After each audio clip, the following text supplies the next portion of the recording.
We also highly encourage all of you, as we've done, to become educated about the oils. Research all the products, whether they're essential oils or over the counter or whatever that you use in and around your body.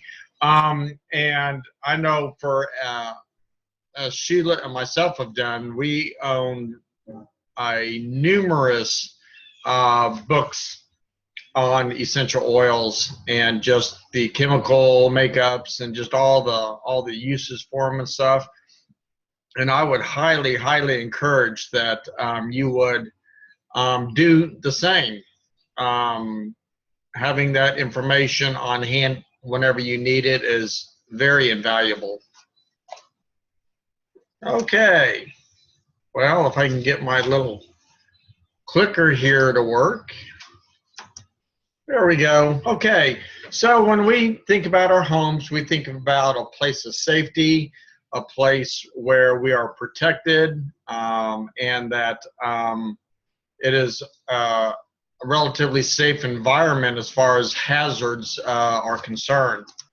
Unfortunately, though, that's not the case. In 1965, there were 211 registered chemicals. In the year 2011, there are 37 million registered chemicals, with 4,000 new chemicals coming on board each and every day. I mean, that's to me, that is just staggering figures. Let's see. The U.S. Poison Control, the poison control centers, the centers that you can call that if you get, that if you take something you shouldn't have and you've got to call and say, hey, I've taken this, what do I do? They handled in 2011 2.3 million human poison exposures.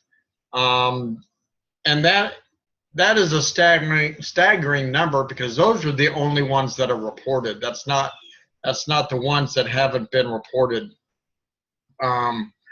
People taking chemicals and so forth.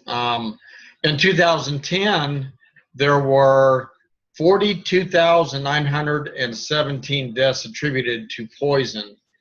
Yet the Poison Control Center was only consulted in 1,730 of those poisoning fatalities. So, I mean, that just sends that 42,000 number just through the, I mean, it's unbelievable. People take things and they don't even know it. And we're going to learn here in this little webinar of all the different kind of chemicals and stuff that's in our everyday products. Just the facts about toxic chemicals. They're in every aspect of our life. They're in household cleaners, personal care products. Even the building materials give off toxic fumes, specially treated lumbers and so forth like that. It's in our food. Unfortunately, our water is contaminated by these chemicals, and the water companies, when they treat water, unfortunately, they can't take all the chemicals out of the waters that we drink. That's why I know for us personally, we drink distilled water. It's relatively inexpensive, and we use it for everything that we drink and cook with. So we, and I will start by saying you're not going to be able to get every bit of these chemicals out of your life, and it's just an unfortunate fact of life. However, having said that, do the best you can and get rid of as much as you can, and know that you're doing the very best that you can, and that you're doing the best for your family, for your children. Household chemicals, the EPA estimates that there are 80,000 household chemicals, and only less than 2% have been tested. That just, with the way the EPA is on everything, how the prescription drugs and all this, that, and the other, and all the testing that they do, but yet out of all these household chemicals and so forth, only 2% has been tested to see, well, is this safe for humans? Because we're going to come in contact with them. Do we ingest household cleaners? No, but you know what? I mean, the way that I think, if it goes on my skin, you're ingesting it. You're internalizing those toxins. Just like when we use our oils, we use them in several different ways. One, by applying to the surface of our skin, and in doing so, this enters our body. So just as much as we love our oils and so forth, the toxins do the very same thing. So just keep in mind that if you got to handle them, use the utmost amount of caution possible. Chlorine is something that is supposed to be good for us. It's in our water supply, among other things. And here, the U.S. Poison Control Center reported that chlorine bleach was implicated in injuries to 18,800 children under the age of 6. That's back in 2000. So, I mean, what are those numbers now? Unfortunately, I couldn't find anything newer, but that number is still staggering. I mean, there's probably not a household that doesn't have bleach somewhere. So, if you happen to be one of the fortunate few that don't, kudos to you. Just use the utmost caution. Unfortunately, and if you're a mother, I'm just preaching to the choir here. Children love to put things in their mouth, especially like those new prepackaged laundry soap, the little tablet things. They look so much like candy and so forth, and I don't understand why the manufacturers do that, because they're just inviting trouble there.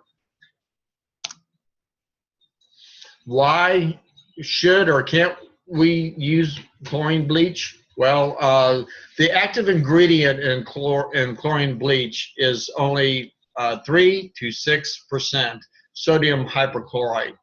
The rest of it is water. So and everybody says, oh, well, use bleach on mold. Well, that's fine. The thing is that when you put the bleach on there, the sodium hypochlorite evaporates very quickly. So when it evaporates, what are you left with? Water. Well, what happens when you have mold in water? Mold continues to multiply, and actually you're just re-propagating the problem that you had. Not to even mention the fact of bleach and how it is toxic to the thyroid. If you have thyroid issues, like I know my wife does, who's to say that bleach wasn't a factor in that? I'm not saying it was, but it just kind of makes me wonder. Once again, here's one of these packets of,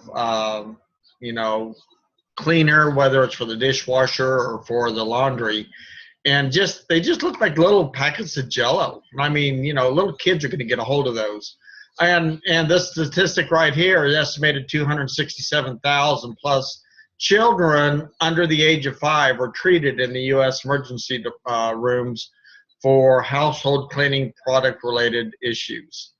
We as parents try to be very responsible with these, but sometimes these little kiddos are too doggone smart for their britches, and they bypass everything that we put in place to try and protect them. So I don't blame parents or their carelessness. It's just that it's so prevalent in our homes that it's just an unfortunate fact. Indoor air pollution is another big source of toxins in our home. As you can see here, it's ranked as one of the top 5 environmental risks in the world. And this particular stat I got here came from the EPA, but I've even seen it on the UN's website, where indoor air pollution is just off the charts. And like this graphic says, indoor air pollution can be 2 to 5 times and occasionally more than 100 times higher than outdoor levels.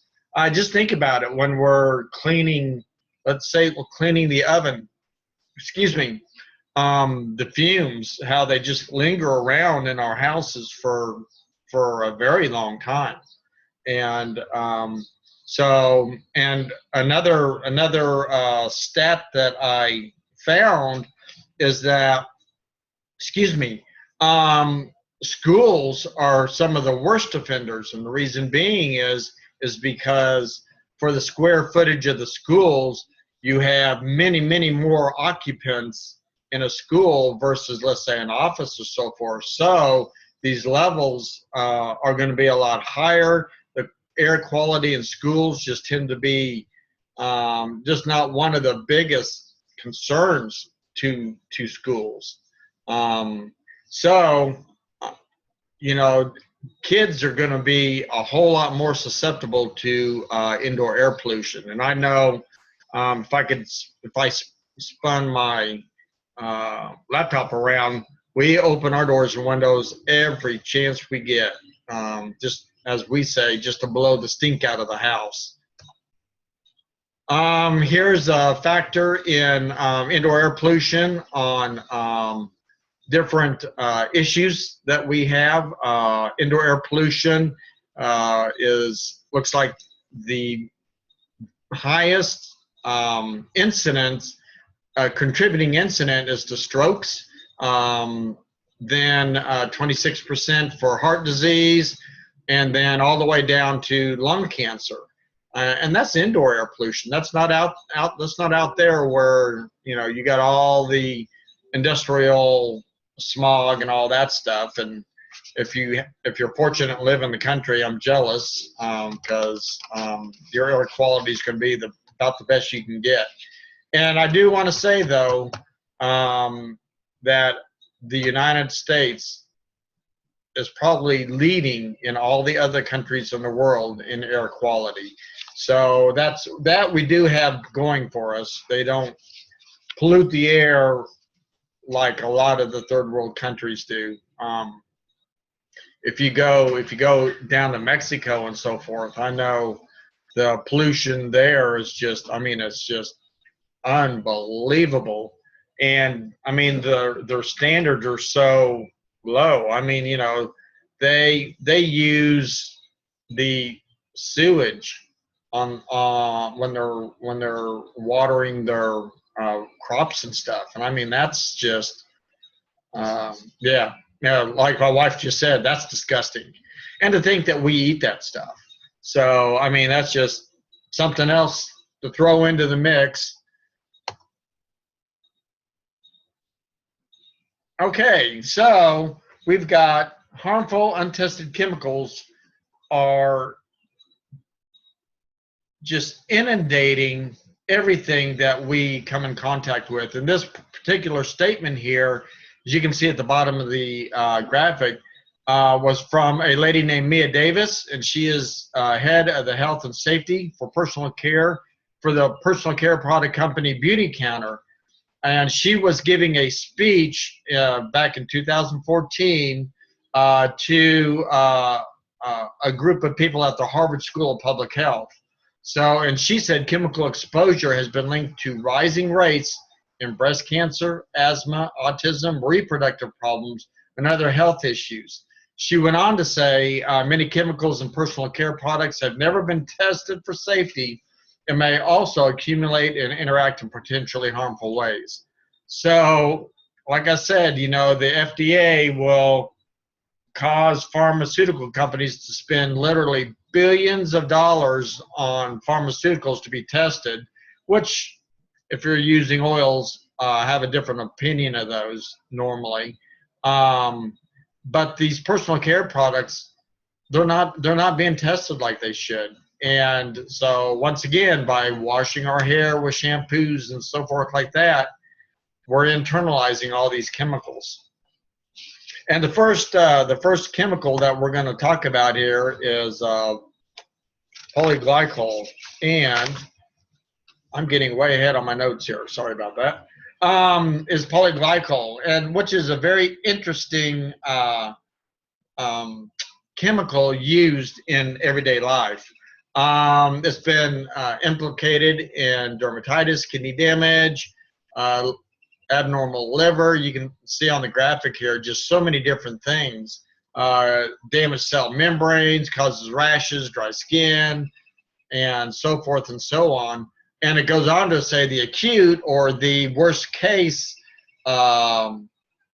issues that are caused by propylene glycol is down there at the bottom, gastrointestinal disturbances. So, you know, people that have gut issues, this is probably one of the factors that may be causing that. Nausea, headaches, vomiting, central nervous system depression. And this all comes from the government. The material safety data sheets is a page that has to be published for every chemical that is used in the United States. You can go to your Lowe's or Home Depot, and they have to carry these material safety data sheets. And if you go up to the service desk, say, hey, I want to see one of these sheets on, you know, some ingredient that's in your paint, they have to produce that. And it tells you all the stuff, the good and the very bad of it.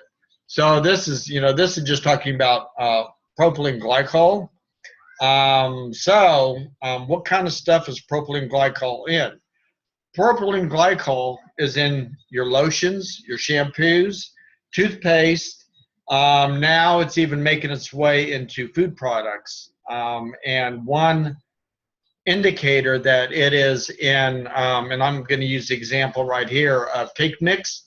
If you've ever used those box cake mixes, and it says add an egg to make it more cake-like or fluffier or whatever it says, there's a very, very good chance that propylene glycol is in that product. So what is propylene glycol? Well, propylene glycol is antifreeze. It is a product which helps keep items, food items and so forth from freezing. Yeah, it's in a lot of different things. Like I said, your shampoos and stuff. That's gross.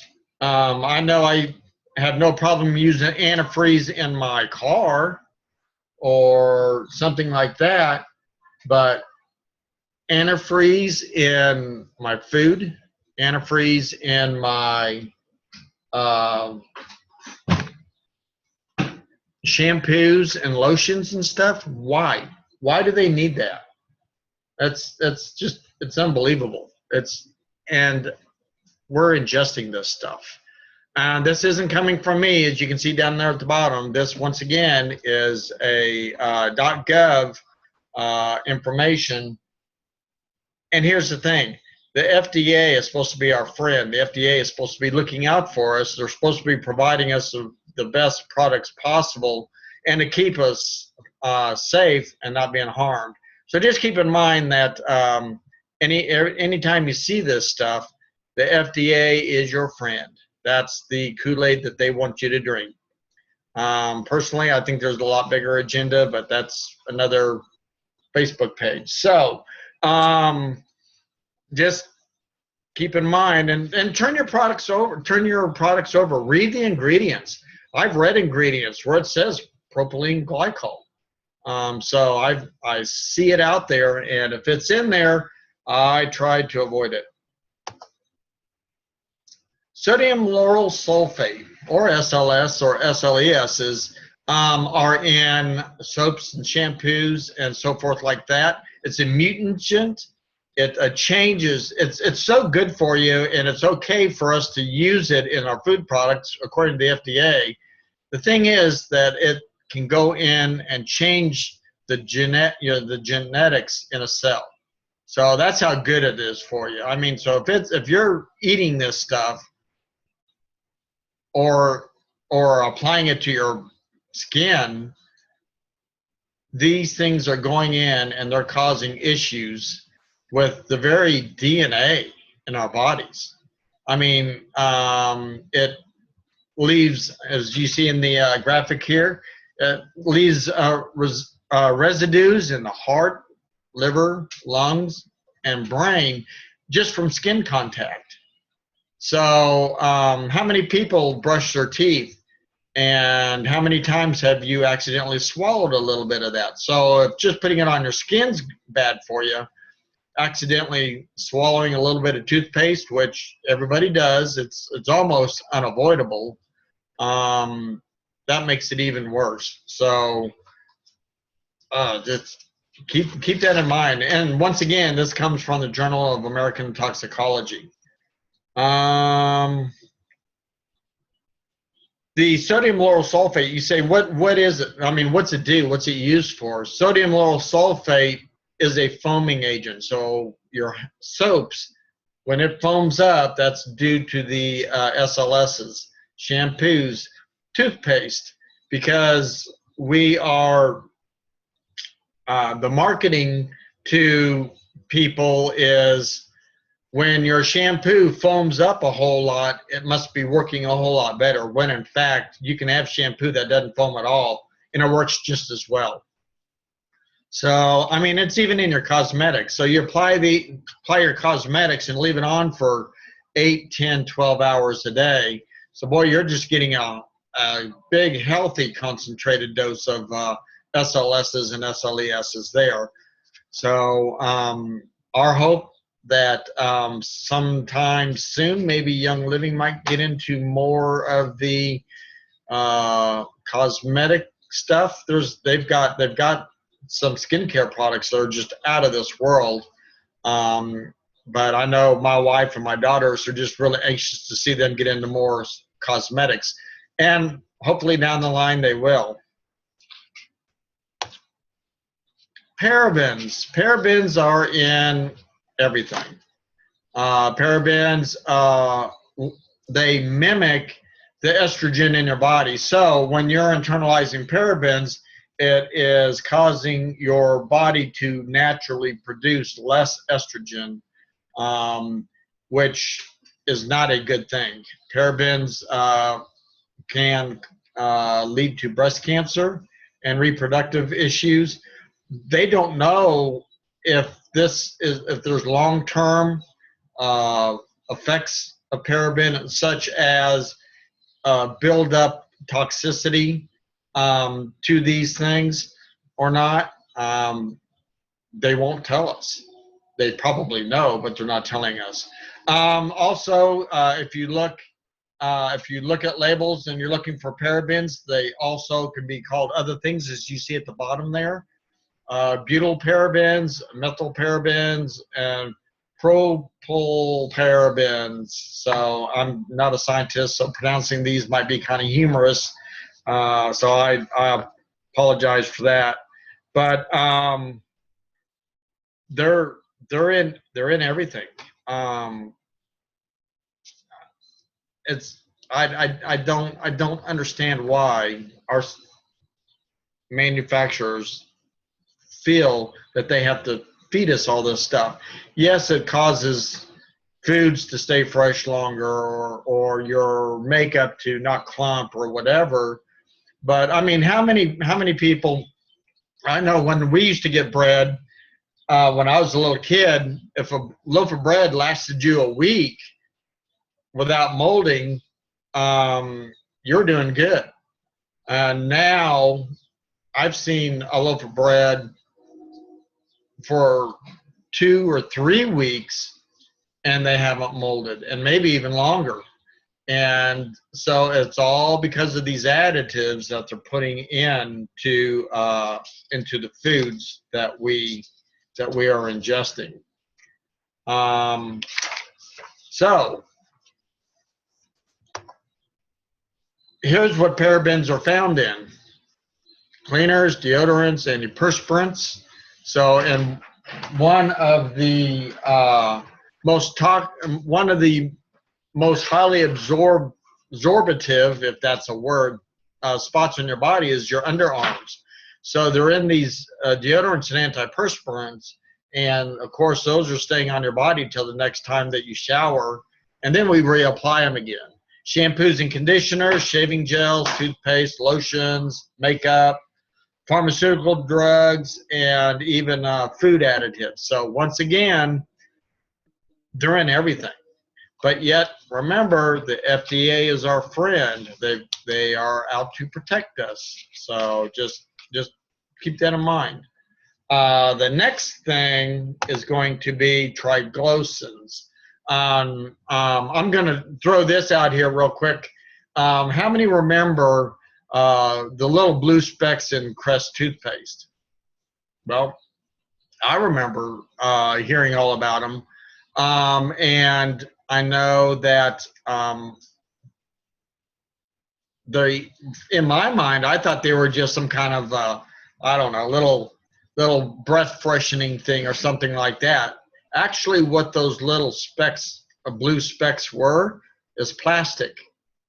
Little plastic specks. And I guess, I'm not sure really the reason why they were in there.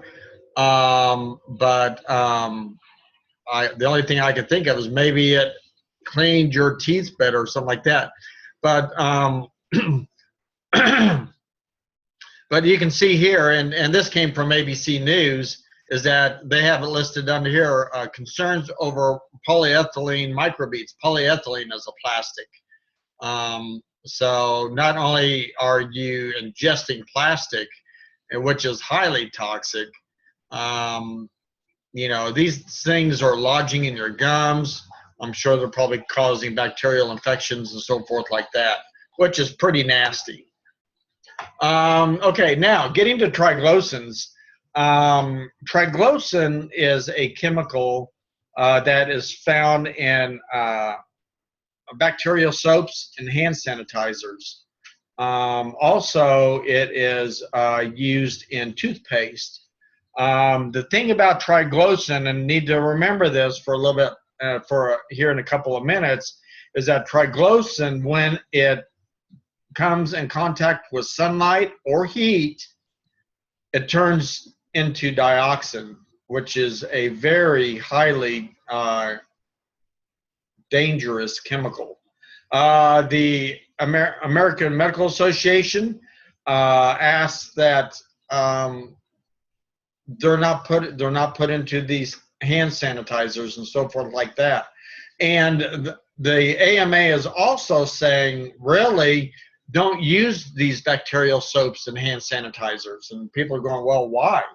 Well, people are sterilizing their environment so much around them that they're not building up natural immunities to different things, such as the flus that are going around, or colds, or things like that.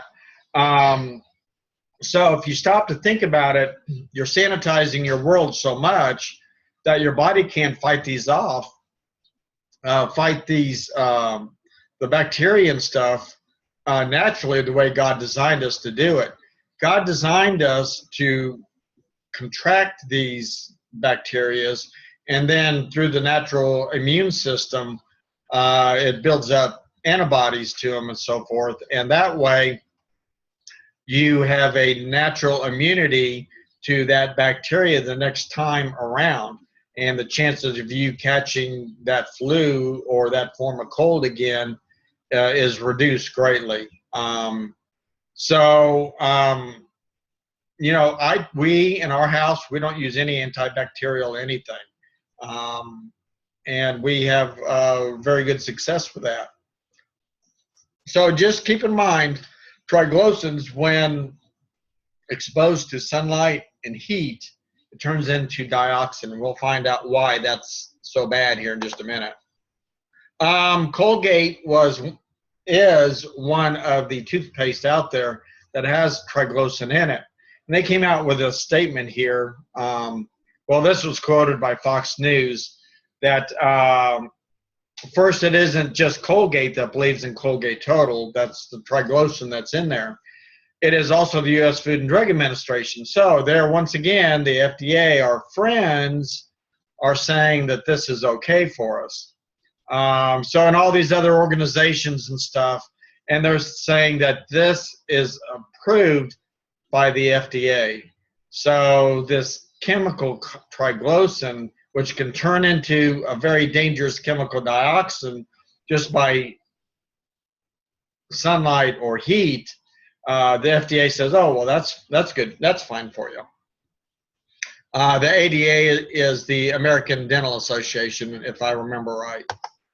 So Colgate did come out and say recent claims that triglycerin and Colgate Total can lead to cancer are absolutely untrue. Global regulators, now they're not just saying the FDA here, they're saying global regulators have reviewed the issue of the carcinogenics of triglycerin and have concluded that that does not pose human cancer risks. Well, we're going to find out differently here in just a minute why that's not the case.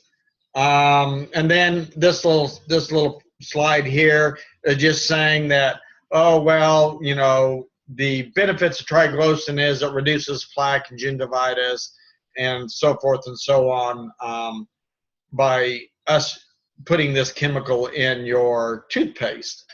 So, okay, so having said all this, why is dioxin so bad for us? Now, remember, triglycerin, and I know I've repeated this several times, but I want to make a point here.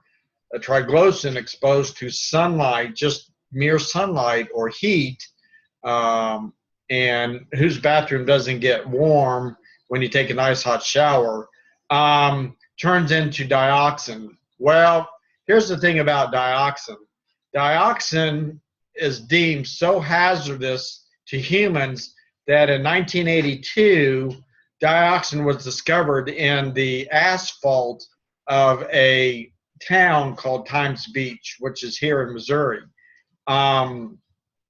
The government deemed it so horrible, such a horrible chemical, that they made everybody in that town move. They tore up all the roads. They demolished everything. It's nothing but just, and it's uninhabitable. You can't buy property in this area because the government bought it all up, and it's deemed a hazardous waste site. The potential of triglycerin turning into this, according to the FDA, safe chemical of dioxin is it's horrible. I know personally, Sheila, my wife, and I, we don't use toothpaste. We use a combination of baking soda, and we use Thieves. Just happen to have a bottle of Thieves right here. We use that on our toothbrushes every morning, and that's all we use. I'll take my toothbrush, I'll get it wet, dip it in the baking soda, put a drop, 2 or 3 of Thieves on it, and one, I love the taste of Thieves, and two, it's just your, you know, cleaning your teeth naturally, and you're avoiding these toxic chemicals. Just another thing that you can do to try and get some of these chemicals out of our lives.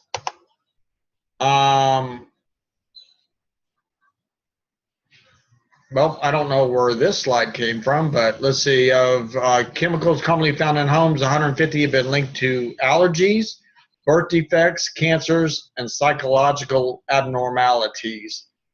This came from the Consumer Product Safety Commission, which is, once again, a governmental organization. So 150 of these commonly found chemicals in our homes have all been linked to this stuff. That's scary stuff. We have purged our homes of any cleaning products. The wife makes her own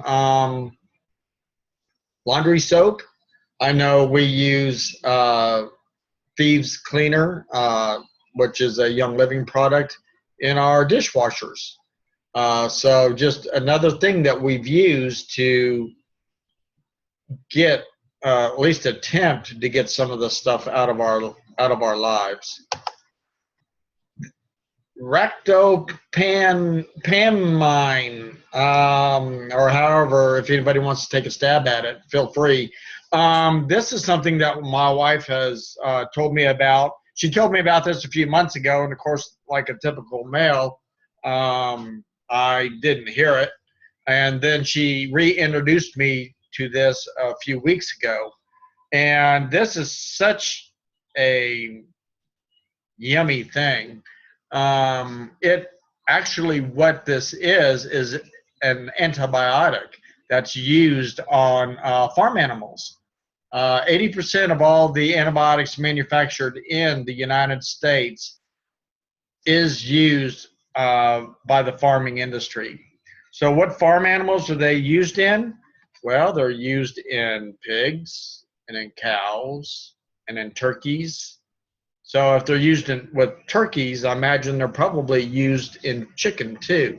So why do they use this product? Well, yeah, it's an antibiotic, but it also what it does is it causes the animals to put on a lot of weight.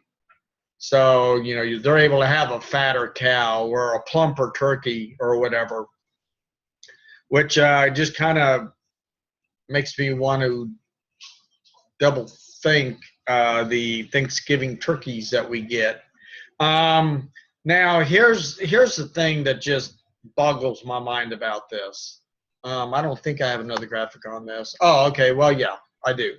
One, the toxicity causes things as behavioral changes, cardiovascular, musculoskeletal, reproductive, endocrine problems, and it's also highly associated with high stress levels in animals.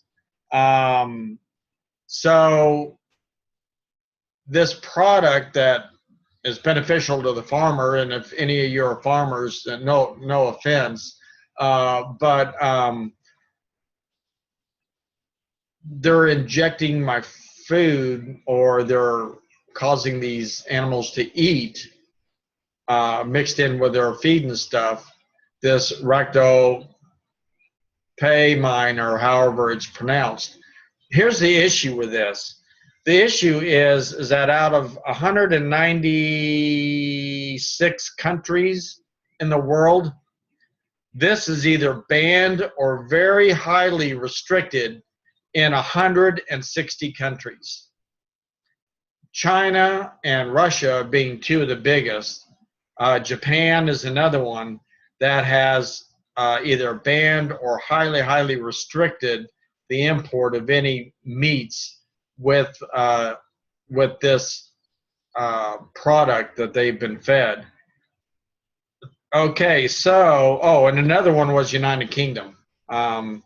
So you've got all these major countries that are saying, hey, there's an issue with this product, but yet the FDA is our friend. They're looking out for us. They say it's fine.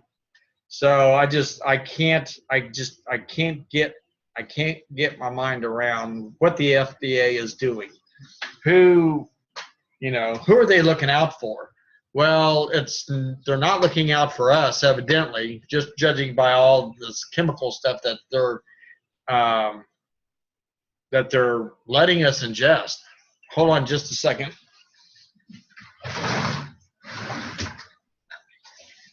Sorry about that. I had to close my screen door. The buggies are starting to get in. So anyways, so this is something that, just kind of keep in mind with the foods. And unfortunately, they're not labeling them. We don't know what foods that these are, that we're eating, that they're being used in. And it's very, very Very unfortunate. Okay, well, so what they are finding out is that these newborns who are snug as a bug in a rug in the mom's tummy, they're finding out that all this stuff is starting to show up. And here's a few stats, and I'll try to go slow enough if any of you are kind of taking notes on this. The 413 chemicals tested, 287 chemicals were present in the umbilical cord. Of course, we all know what the umbilical cord does. So not only are your children your unborn children are being fed, they're being poisoned at the same time. It's very, very sad. 217 of those chemicals tested are toxic to the brain. 217 of these. So, and we wonder why there are so many issues with children in this world today. I mean, you look at the instances of a lot of behavioral problems and so forth, how they just skyrocketed, and this very well could be one of those reasons why.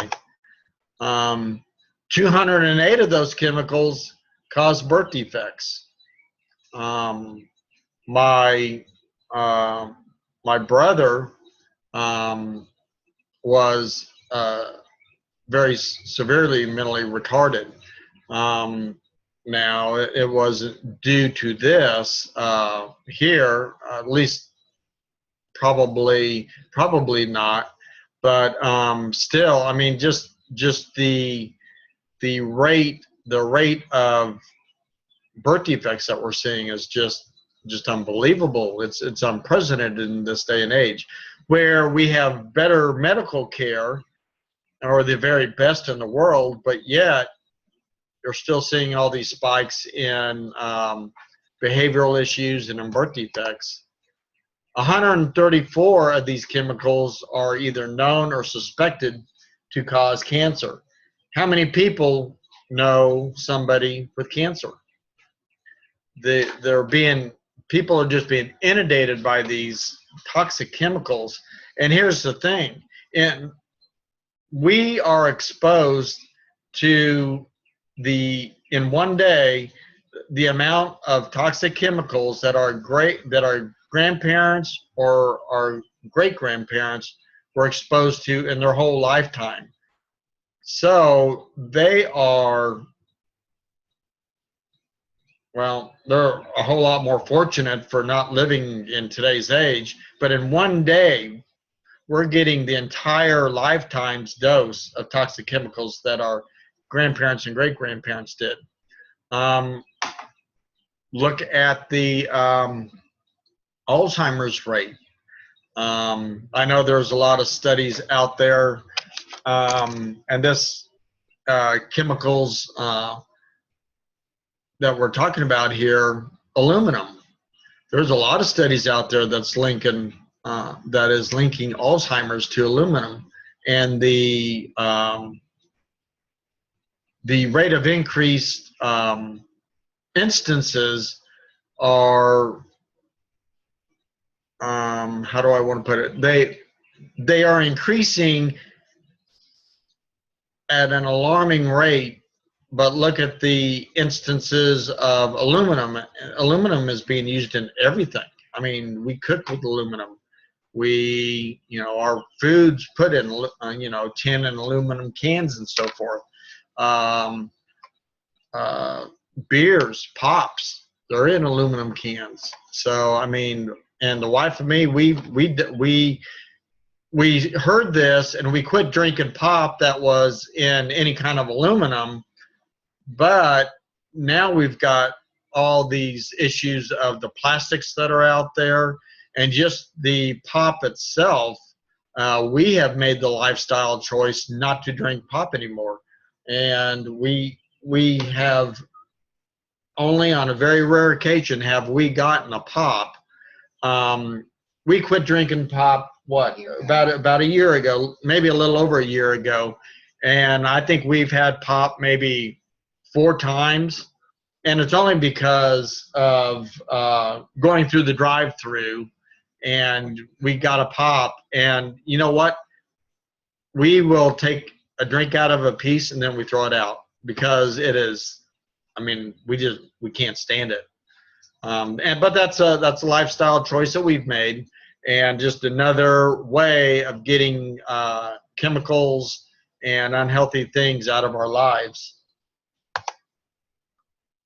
And then, of course, all these toxins to the unborn children are being traced back to the mother's diet, and unknowingly, because a lot of this stuff is hidden in our foods, and when we read the backs of shampoos and stuff, we see all these big words. We have no clue what they are. So, I don't blame the mother directly, because until I did this class, started studying this stuff, I had no idea. I suspected, and that's why I use essential oils now. But I mean, it's in everything, and I did not know the scope of that. Okay, so after talking about all this happy stuff, and like I say, just remember the FDA is our friends. They've got our backs. They want nothing but the very best for us. What do we got to start doing? Okay, so if we're going to switch to a product, we need several criteria that we got to look at. One is a product environmentally friendly, because you hear a lot about chemicals in our drinking water and stuff. So they've got to be non-polluting. They got to be environmentally friendly. They've got to be non-toxic, because once again, whether you're taking internally, applying to your skin, or whatever, inhaling. Thank you, Sheila. my coach over here. They're, all this stuff is getting into our bodies. So, and we need a renewable supply. We need a way to be able to get and keep getting this supply of whatever it is that we choose to use. Another source, and I was speaking of inhaling here, is of toxicity, is the candles that we use. The candles, the air fresheners, and so forth like that.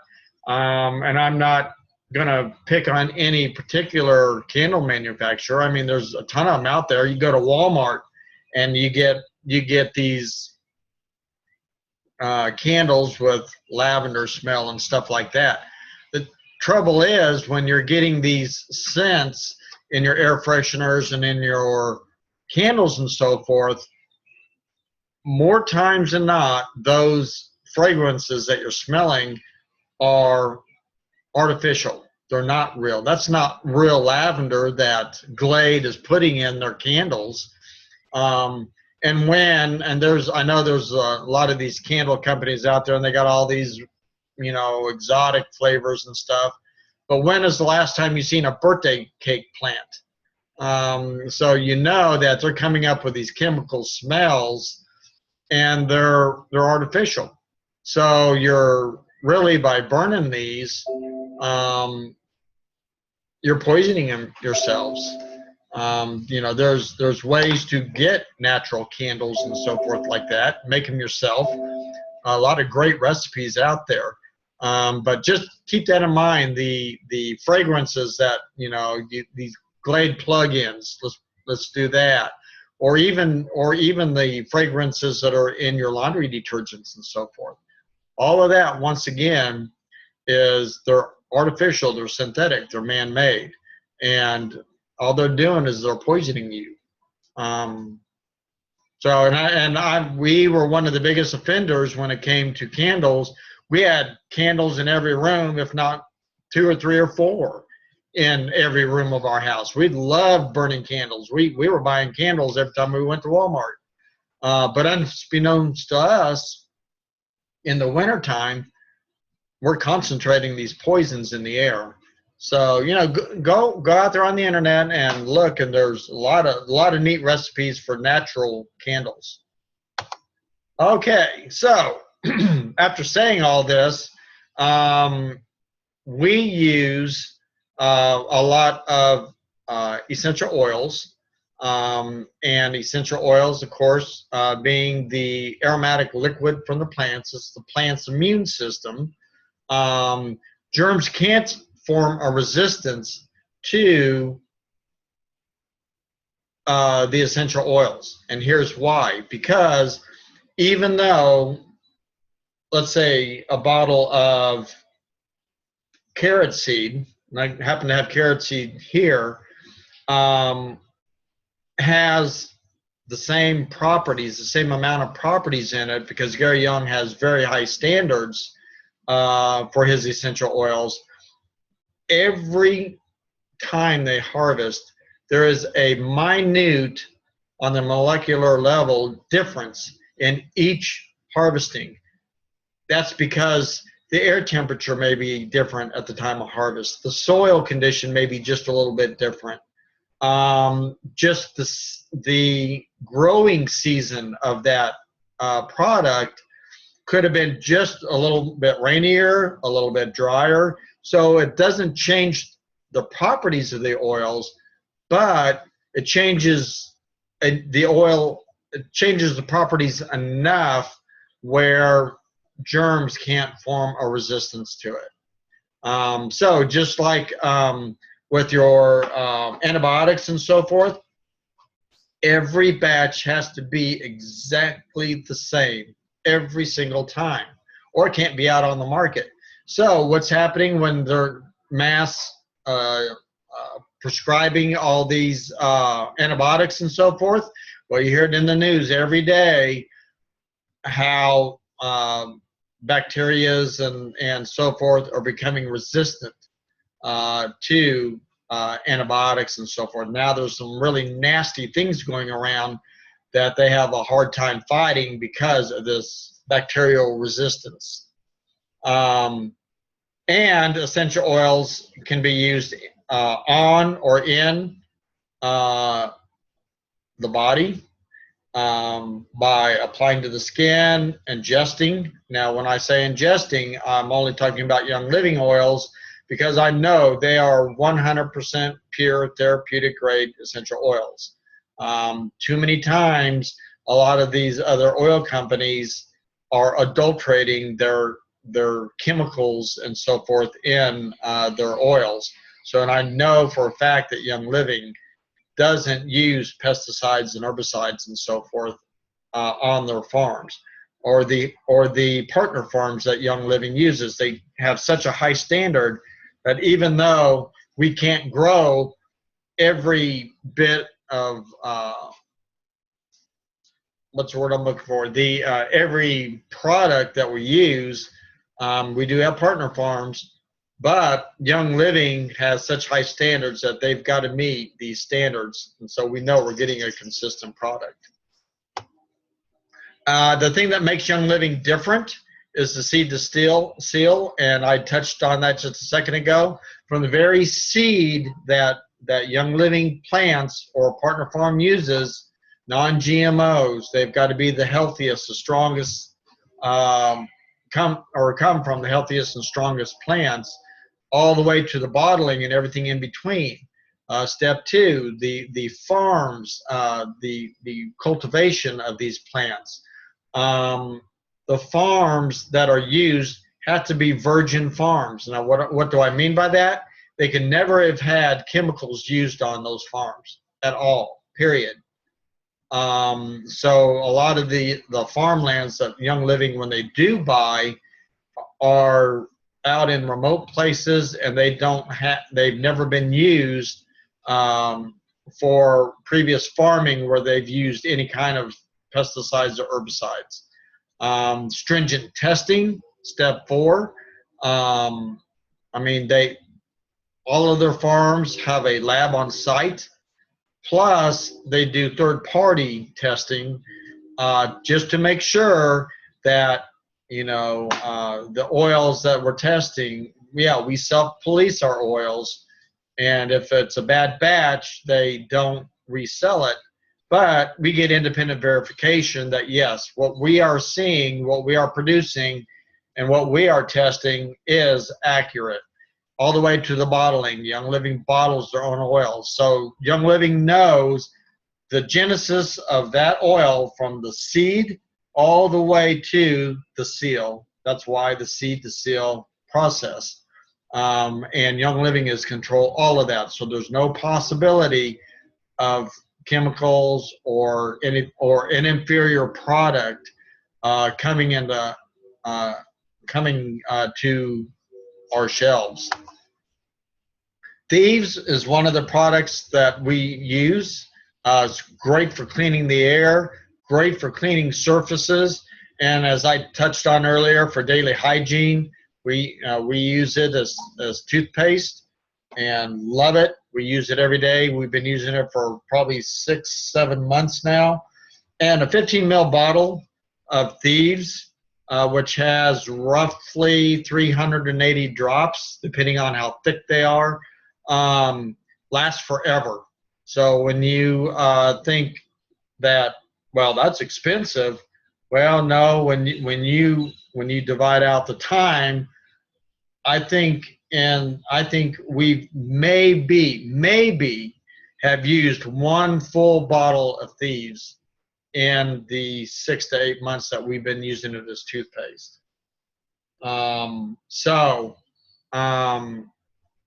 This is something to think about there, and I love it.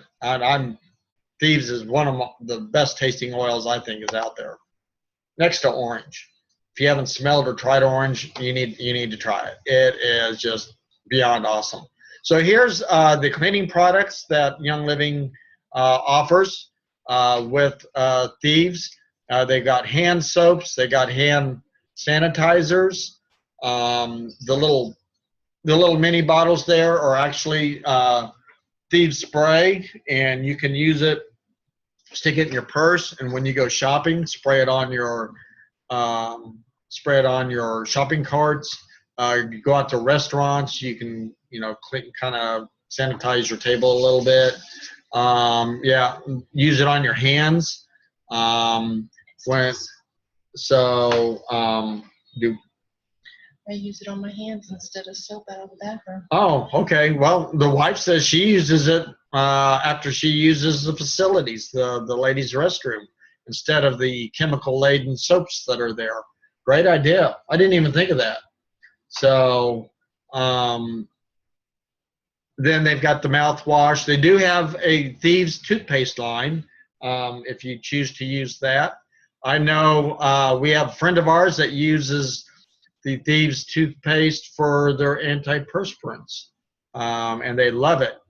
And then they have the Thieves household cleaners. They got the 2 sizes there. The smaller one is 14 ounces, I believe, if I remember right. The big jug in back is 64 ounces, if I remember right. And the thing to remember is this is the concentrate. So when you go to mix it in a spray bottle, you're only adding a cap or two to a big bottle that we have, spray bottle. How big is that bottle? 32 ounces? I don't know. It's a big bottle. It's a big spray bottle. We use it on our countertops and stuff. And depending on how strong you want it, just a capful or 2 is all it takes. So you can imagine how far, and capful, I mean the capful that's on top of the bottles there is what we use. It's 70 cents per capful. Oh, okay. Well, the wife told me that it's 70 cents per capful. So you can imagine in a big spray bottle, 32 ounces, that's costing you 70 cents versus how much do you pay for the household cleaners, the surface cleaners and stuff, at your Walmarts and stuff. Even if you paid $3 or $4 or $5, $3 or $4 or $5 versus 70 cents, So the foaming hand soap, I love it. it works great as a guy. It cuts the grease for me after, you know, working on cars and stuff. So that's my little spiel about that. Lemon. Oh, I love lemon. We use it daily. You see our oils, the oils that we use back behind us. Lemon is probably the oil we go through the fastest. It's great for purifying and disinfecting. You can use it for that. If you're feeling a little fuzzy or hazy, you can for focusing. It's very beneficial to your circulatory system. I use it in water every day. We drink distilled water, and then I add lemon to it as well, just because I like the taste of it. And plus, lemon is very beneficial to our bodily systems. And it neutralizes, if you drink tap water, it neutralizes the chlorine in drinking water. So, you know,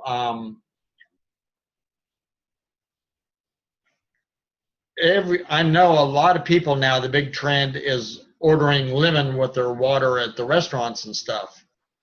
Here's my thing about that.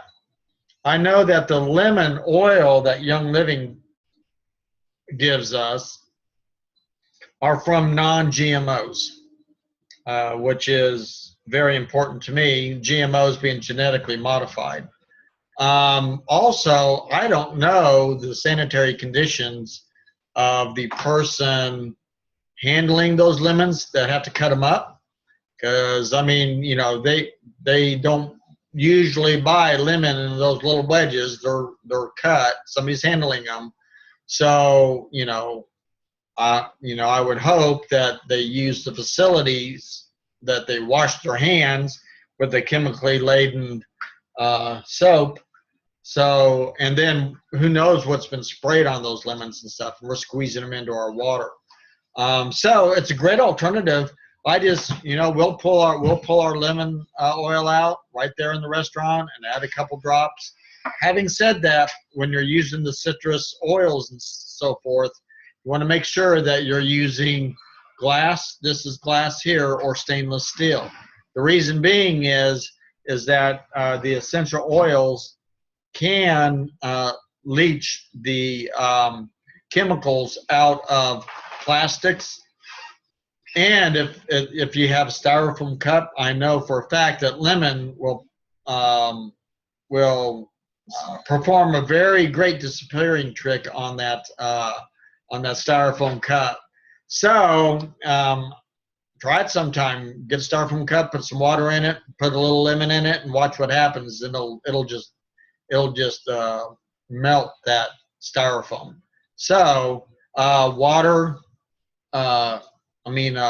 essential oils in glass or stainless steel or porcelain only is what we recommend. Purification, a great oil. It's great for those boo-boos out there. And when you've been sitting around the campfire at night and you have all those flying nuisances around, it's great for after that. Peppermint is great for the before. So if you're going to do some camping or something, peppermint is great for those nuisances. And it's also great to use in your laundry. It just makes them smell great.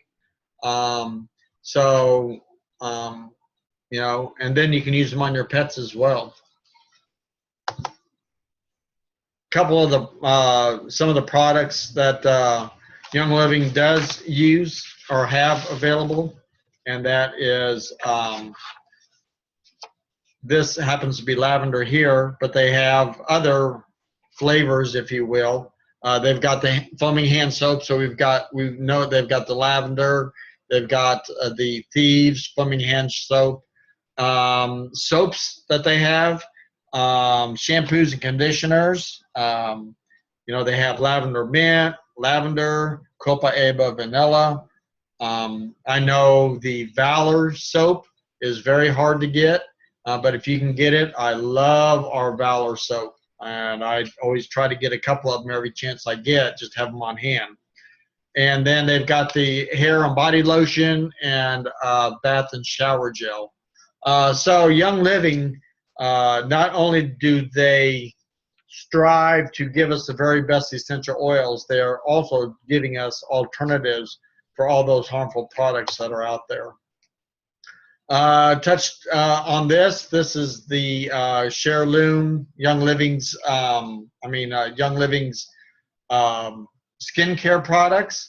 And I don't know too much about that. I don't use it. I know my wife uses the Day Activator and she loves it. I know that we have the Rose ointment and use that on our skins, and I know the wife loves that. And then finally, einkorn. Einkorn is a very ancient grain. It is different than the modern wheat. The modern wheat right now has 47 chromosomes. In other words, we've gone in and changed the genetics of wheat to the point where they're Franken wheat is what I call it. You hear a lot of people that have gluten intolerance or celiac, and this is a huge contributor to this issue. And the wife actually had gluten issues. And the difference between the einkorn flour and or grain and the hybrid wheat is einkorn only has 14 chromosomes. So it's very easily digestive, very easy on those who have celiac and who have gluten intolerance. The pancake and waffle mix, I don't know if you've had gluten-free pancake mixes before. If you have, they're very thin. They taste funny. When the first time I used the pancake mix, the first thing I noticed, I mixed it up and I put it on my griddle and let it cook, and I flipped it over. And the first thing I noticed when I flipped it over is it rose. And that was just heaven for me, because no more flat, nasty tasting pancakes that were gluten free. They're made up of all kind of rice flour and have all these weird tastes and aftertaste. And just very recently, Young Living has come out with the einkorn flour for sale. And actually, I don't have it with me. It's sitting on my cabinet. But actually, they have a recipe book that comes with it. So it's very exciting to see that Young Living is expanding in this area. And so not only do we have this flour, we're now getting a little recipe book. And it's not a huge recipe book. The wife brought it here. I don't know if you can see it with the glare and stuff. I'll try to zoom in. This is the Young Living flour. And here's the recipe book that comes with it. It's a few pages, and it's got like lemon bars and egg noodles and bread, applesauce bread, recipes, cookies, so forth like that. So if you have, there's a sheet cake. If you have gluten issues, this is a very, very good alternative to the nasty tasting stuff that's out there. And then also you see down there in the bottom left-hand corner, they have the einkorn spaghetti, which tastes very good. It's a darker color spaghetti. But if you've tried the alternatives like spaghetti squash and stuff, and my wife has, and I refuse to eat because, sorry, my spaghetti doesn't come from squash. And if you've tried any of the other, spaghetti noodles that are gluten-free and stuff, they're nasty tasting. But anyways, that's my little soapbox on that. So here is the very best deal. You can go online and you can sign up with Young Living and buy these oils individually as a retail customer, or you can go in and purchase a premium starter kit, which is your very best deal. You get 11 oils. You get the choice of your diffuser. There is a $10 difference, as you see at the bottom. You get some samples of some other products. And if you're an Anointing Nations person that is led you to this event, they should also give you a reference guide, a 400-page reference guide. Because here's our passion. Our passion is that we want people to learn about the oils. We want people to make an informed decision when it comes to the things that they're using on and in their body. And somebody buying oils but yet not being taught what to do with them is a travesty. It's sad. It just breaks my heart to see that kind of thing happen. So I know as far as Anointing Nations goes, there are many, many, many opportunities to learn about oils and so forth. And having said all this, I do want to encourage that if somebody invited you to this webinar, or somebody has been speaking to you about essential oil, Young Living essential oils, please go to those folks and say, hey, I want to know more, or hey, I want to buy a premium starter kit. The advantage of the premium starter kit is if you bought all this individually, you're looking at roughly $315 or so to buy this stuff individually. And here you're getting all of this for the 160 or the 170. So go to those folks that have introduced you to the webinar, or have introduced or have been talking to you about Young Living essential oils, and talk to them. If nobody has, if you just stumbled across this webinar just on your own and never heard about this stuff before, you can email me at two sisters essential oils @gmail.com. That's two sisters, the number 2 sisters essential oils @gmail.com.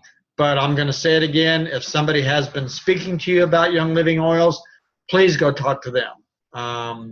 I want, it benefits you better to speak with them. Having said all this, I think that's about it.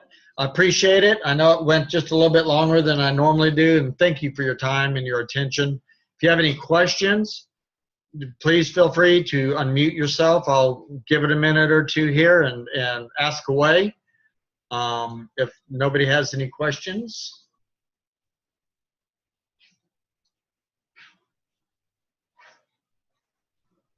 Okay, well, thank you again. I appreciate you joining in. And once again, if you would like further information from us, the number 2 sisters essential oils @gmail.com. I hope you all have a good evening. And just remember, next Sunday at 8 p.m., we do webinars every Sunday. So thank you for stopping by, and have a good evening.